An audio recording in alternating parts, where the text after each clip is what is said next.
अस्सलाम वालेकुम, क्या हाल चाल है? ठीक ठाक हो? सेहत भी ठीक है। मैं मियां सलीम ते तुसीं मेरा यूट्यूब चैनल देख रहे हो विला चौधरी। दोस्तों मेरी दुआ अल्लाह ताला तुहानूं अपने हिफ्ज़ मान च रखे। ते जेड़े दोस्त मेरे चैनल ते नवे आए ने, मेरे चैनल सब्सक्राइब करो और बैल आइकन नूं प्रेस करो, आल ते कर दिओ। दोस्तों अज मैं ना तुहानूं एक नवीं जगह ते लैके आया जनाब। है बाहर खेतर सरसब्ज़ माहौल, बाहर खेतां जनाब है, देखो सरसब्ज़ फसलां, पिछे साग सरसों के फुल नज़र आ रहे, साग नज़र आ रहा। ठीक है, तो अज असी भी इस चक्कर च आए हैं जनाब इत्थे कि साग शाग ले लीए हैं। यह देखो तुसीं जनाब है साग भी नज़र आ रहा है, पिछे रोड नज़र आ रहा, रोड ट्रैफिक भी चल रही है। तो इधर जनाब गंदम की फसल है, दूर तक हरियाली नज़र आ रही है, सार सब्ज़ एरिया। तो दोस्तों तो हुण तुहानूं जनाब असीं ना मैं अज सब्ज़ा दिखाइए, खूबसूरत एरिया दिखाइए। तो माशाल्लाह फसलां गंदम जी है ना वो काफ़ी बड़ी हुई है, कुछ अजे छोटी भी है, बड़ी भी है। तो दोस्तों मैं अज ना जरा साग का प्रोग्राम बनाया, तो साग भी तोड़ते हैं, साग लैके जाने।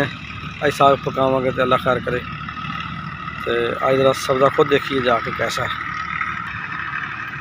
दोस्तों साढ़े नाल ही तुहानूं अपडेट करते रहांगे नाल। तो जरा असीं ना हुण साग दे कोल चलदे हां, नज़दीक जिੱਥੋਂ तोड़ना ना वो कोल देखते हैं किहड़ा साग है साडे तोड़न वाला। दोस्तों आ बिल्कुल मैं साग दे हुण नज़दीक पहुँच गया जिੱਥੋਂ असीं साग लैके जाना।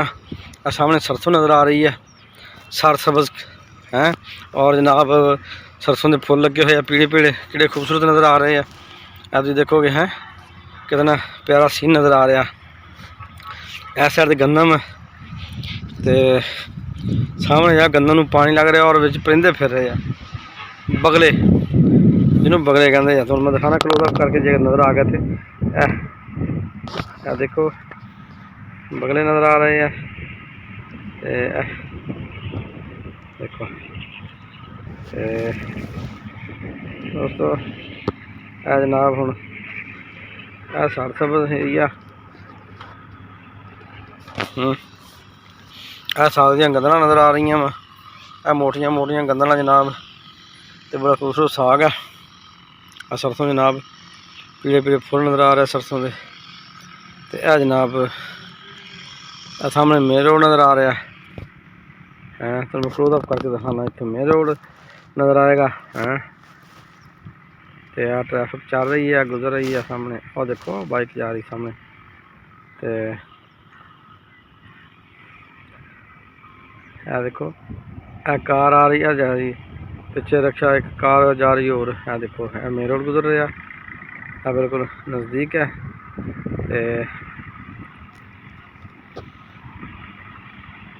देखो जी देखो सामने तूड़ी की धाड़ी भी नज़र आ रही है। जनाब पिछे बड़े बड़े दरख्त रोड के नाल लगे हुए हैं। इधर जनाब पिछे ट्यूबवैल नज़र आ रहा इत्थे लगा होया, हाँ है दूर है थोड़ा। तो इधर जनाब पोल्ट्री फार्म नज़र आ रहा पिछे है सामने।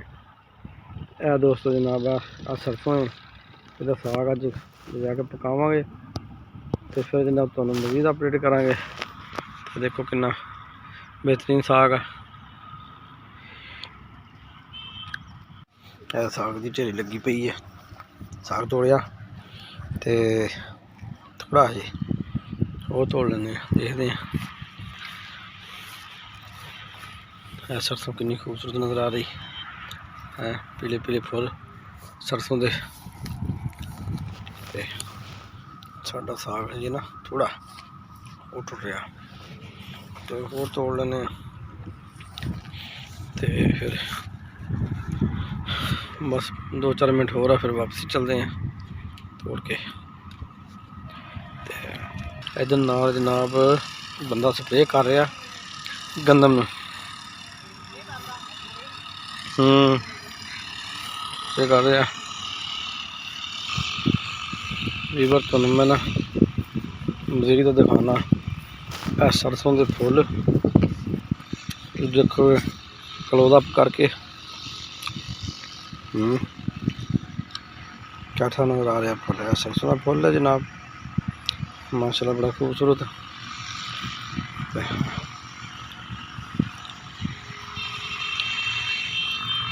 सामने जनाब साड़ी बाइक खड़ी है रोड के नज़दीक, देखते नज़र आती कि नहीं आती। आ खड़ी है